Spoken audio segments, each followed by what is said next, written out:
People say babies change everything, and they're right, but no one ever warns you that sometimes what they change isn't just your sleep schedule or your Friday nights.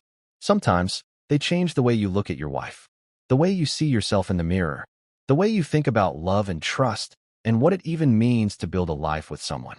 It started with a joke. My brother, Wes, held my daughter at her christening. She was 4 months old, wrapped in this little white gown that made her look like a floating cloud. He chuckled and said, "You sure she's yours, man? Looks just like Alina's side." Then he winked. Everyone laughed. So did I. But something about the way he said it stayed with me. And once that seed was planted, it didn't stop growing. My daughter, Emma, she was perfect. Big brown eyes, curly hair, olive skin. I'm blonde. Pale as paper. Blue eyes. Receding hairline. The works. My wife, Alina, is Brazilian-American, strikingly beautiful, and has a family that could fill a photo shoot catalog. Emma looked like them. Nothing like me. Not a trace. But that didn't bother me at first. Genetics are weird. That's what I told myself. What I told others when they asked. And they asked. A lot. At the grocery store, the cashier said, "She's adorable. Must take after her mom." At the park, another parent said, "Wow, she's beautiful. Doesn't look like you at all, though." Always followed by a laugh, like that made it okay. Even my mom once said it, half under her breath, while folding baby clothes. "It's just you'd think she'd have your eyes, at least." Alina always brushed it off. "People are weird," she'd say. "Ignore them." And I tried. I really did. But sometimes I'd catch her watching me watching Emma, and something in her eyes, just a flicker, made me pause. We were married 6 years before Emma came along. Alina had 2 miscarriages. We cried together, mourned together. We went through rounds of fertility tests, tracking cycles, vitamins, prayers. When she finally got pregnant, it felt like a miracle. A second chance. I remember the night we found out. She cried on the bathroom floor, clutching that little plastic test like it was sacred. She'd never looked more human. Or more beautiful. That's the memory that haunted me most later. See, for a long time, I blamed myself. For the doubts. For even thinking what I started thinking. But when people start planting ideas in your head, and then you start noticing the same things, it's like your brain betrays you. I began looking for signs. Subtle ones. Like the way Alina's phone was suddenly always face down. The way she got quiet when I asked about her work friends, especially one guy, Marcus, who always seemed to text during dinner. She said he was gay. I didn't push. But I remembered how she laughed at his texts, how her whole body lit up. She never laughed like that at my jokes anymore. And I started doing something I never thought I would. Comparing Emma's features to Marcus's. His skin tone, his jawline, his eyes. It made me feel sick, disgusted with myself. And yet, I couldn't stop. I started sleeping less. I'd lie awake next to Alina, her back to me, our baby monitor flickering beside the bed. Emma's soft breathing in the background. I loved her. God, I loved her.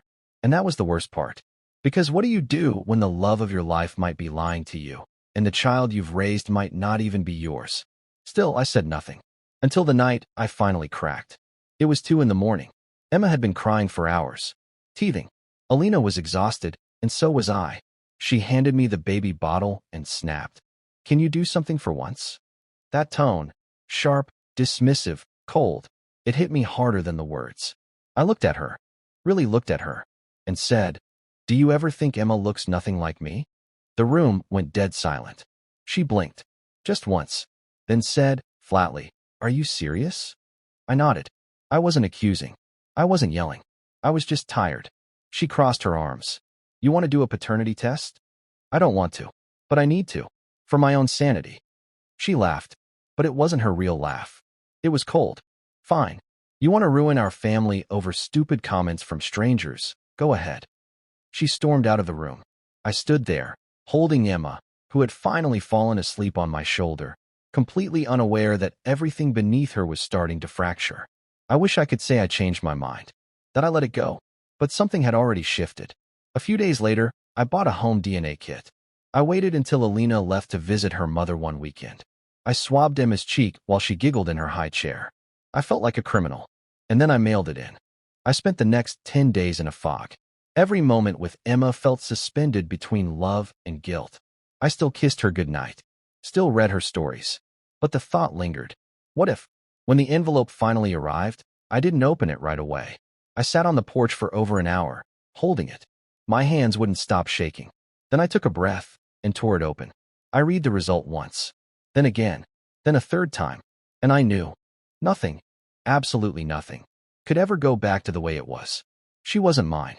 Emma, the little girl who clutched my fingers, who fell asleep on my chest, who babbled dada when I walked through the door, was not biologically mine. The report said it plainly, clinically. Probability of paternity, 0%. 0. Not a doubt. Not a maybe. A full-stop denial. I don't remember standing up. Don't remember walking into the kitchen. I just remember sitting at the table, the DNA envelope in front of me, and the sound of the fridge humming behind me like a cruel metronome. The world didn't fall apart in some cinematic, fiery explosion. It collapsed in silence, in the spaces between breaths, in the way my heartbeat didn't know whether to speed up or stop altogether. I must have stared at that envelope for an hour. The whole house was quiet. Emma was napping upstairs. Her lullaby machine played softly through the baby monitor, a gentle piano melody, oblivious to the chaos it floated above. I didn't cry. I didn't scream. I just sat there. When Alina got home that night, I was still in the same chair. She walked in, carrying a Trader Joe's bag, her phone tucked between her shoulder and ear. She was laughing, carefree. That laughter made something inside me flinch. She looked at me and frowned. What's with the face? I held up the envelope. Didn't say anything. Her eyes dropped to it, and I saw something flicker, recognition, fear, annoyance. I still don't know. She set the bag down slowly, took her time, hung up the phone. Then she said, "So, you really did it." There was no shock in her voice, just fatigue, maybe disappointment, not in herself, in me. I opened my mouth, but nothing came out. She sat across from me, arms crossed, and my throat was dry. She's not mine. Silence. Then, almost defiantly, she said, "She is yours. You raised her. You held her through every fever. You changed every diaper. You sang to her." "I mean biologically," I said, barely recognizing my own voice. Her eyes narrowed. "Does that matter more than everything else?" I didn't know how to answer that. Because no, it shouldn't. It really shouldn't. And maybe, in another life, it wouldn't. But something about being lied to, about having your entire reality rearranged, doesn't allow for simple answers. "Who's the father?" I asked, voice steady but low. She looked down, played with the edge of her sleeve. "Alina." She didn't look up. It was a mistake. I laughed. Not a happy laugh. Just one of those hollow, exhausted chuckles that fall out of you when you've got nothing left. A mistake that lasted 9 months? That's a hell of a slip-up. She winced. "It happened once. Just once. We were fighting. You were distant. Always working. I thought we were done." "Who is he?" She hesitated. Then, "It doesn't matter." "It does to me." She finally met my eyes. "Marcus." Of course it was. The texts. The laughing. The way her body turned toward the phone like it was a magnet. I stood up. "Was he there when Emma was born?" She nodded, barely. And something about that broke me more than the test did. Because that was supposed to be our moment. The culmination of everything we'd been through. The hope after the miscarriages. The light at the end of our darkest years. And she let another man's name linger in her mind as she brought Emma into the world. I left the room. Needed space. Air. God, I don't even remember grabbing my jacket, but I ended up sitting in the car in the driveway, engine off, watching the porch light flicker like it was trying to die. Emma's face kept flashing in my mind. Her laugh, her sleepy eyes, the way she'd reach for me and no one else when she was scared. She was mine, in every way that mattered. And yet, not at all. That night, I didn't sleep. Neither did Alina. She stayed in the guest room. Or maybe just sat in the hallway. I don't know. I heard her crying once, but I couldn't bring myself to go to her. The next morning, I made coffee like usual. Poured hers too. Old habits, I guess. She came down looking wrecked. Eyes swollen, cheeks hollow. Said nothing. Just stared at her mug. "I need time," I told her. She nodded. "I know. I don't know what I'm going to do yet." Again, just a nod. But then she whispered, "Please don't leave her. Don't punish Emma. She doesn't know." That hit harder than anything else. Because she was right. Emma was innocent. She didn't ask for this. She didn't lie to anyone. She just wanted her dad to hold her and make her feel safe. And I didn't know if I could still do that. Because every time I looked at her now, I saw the lie, the betrayal, the life I thought I had, slipping through my hands like smoke. I stayed away for 2 days, rented a hotel room, thought, drank a little, thought more. And then, on the third day, I went back. Emma ran to me, arms up, laughing. Dida. I picked her up, held her close, and for the first time in days, I cried. Not for the betrayal, not even for myself, but for the love I felt, despite everything. The kind of love that doesn't vanish just because your blood didn't make it. But even that love, pure as it was, wouldn't be enough to hold our family together. The thing no one tells you about betrayal, real betrayal, is that it doesn't just change how you see the person who hurt you. It changes how you see yourself. For a while, I stayed. I told myself I could do it, for Emma's sake. I moved back into the house, slept in the guest room. Alina and I barely spoke.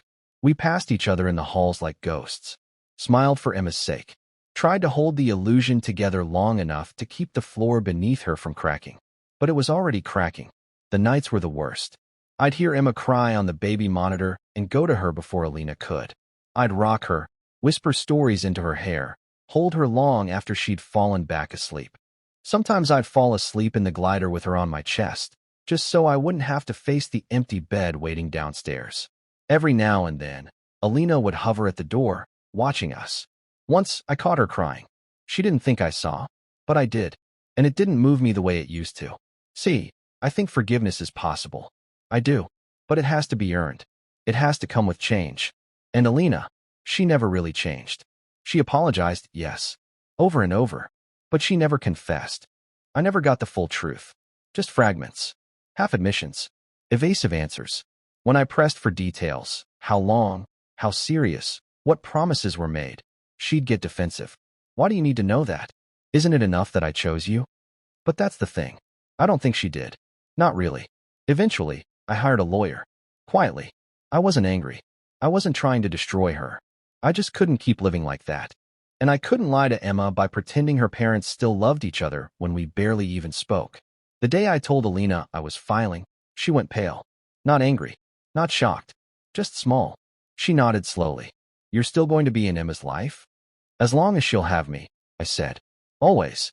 It wasn't custody I was after. It was clarity. Stability. I knew I'd never be able to walk away from Emma. But I also couldn't keep pretending we were a family in the traditional sense. Too much had shattered. We agreed on shared custody. Legally, I wasn't her biological father, but I petitioned to remain her legal one, and the court honored that. Because even though she didn't share my blood, she knew me as her dad. And I wasn't going to let my pain erase her world. The day we told Emma, she didn't understand. How could she? She was 2. But kids know things. They feel the tension, the unsaid things. She clung to my leg that morning, as if she sensed something permanent was changing. I'll see you tomorrow, bug, I whispered into her hair. And I did. The next day, and the next, and every weekend after that. We moved on in our own ways. Alina started therapy. Maybe too late, but she did. I started over, moved into a modest apartment, changed jobs, reconnected with friends I'd pushed away during the fog of our marriage. Emma adapted better than I expected. Her resilience humbled me. She didn't care about DNA tests. She didn't care about lies whispered behind doors. She just wanted stories before bed, pancakes on Sunday, and someone to show up when she cried at night. And I did. Every time. But I'd be lying if I said it didn't leave a mark. Even now, years later, I still hesitate before trusting too deeply. I still flinch when someone says, she looks just like you. Even if it's about something else entirely. I still catch myself wondering if love is ever really unconditional, or if it's always resting on a fragile, invisible wire. I never remarried. Not yet. Dated a little. Came close once. But I told her the truth. All of it. And when she asked why I stayed in Emma's life, why I fought so hard for a child who wasn't biologically mine, I told her this. Because love doesn't end with betrayal. And family isn't just about blood. It's about who stays when it gets hard. Emma's 11 now. Sharp, funny, a little stubborn, like her mom. But she's also curious, kind, and stronger than most adults I know.